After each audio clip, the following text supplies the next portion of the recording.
Marco Rubio on world leaders. Vladimir Putin a gangster. Kim Jong-un a lunatic when it comes to his assessment of world leaders.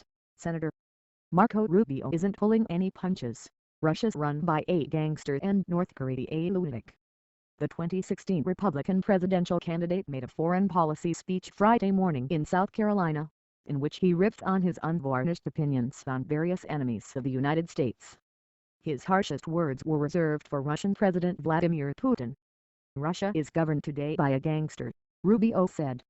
He's basically an organized crime figure who controls the government and a large territory. This is a person who kills people because they're his political enemies.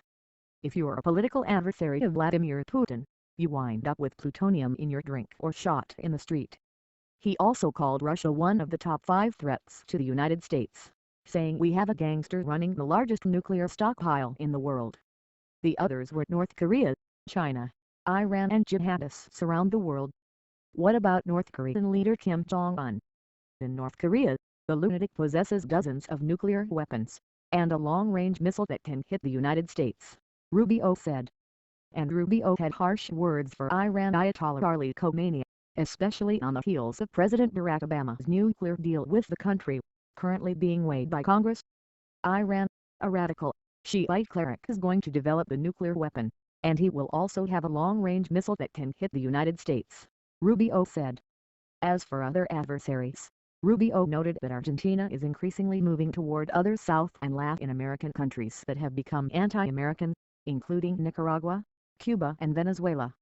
Argentina seems to be wanting to join them, at least as long as this lady is running the country. Cristina Fernández de Kirchner is the president of Argentina.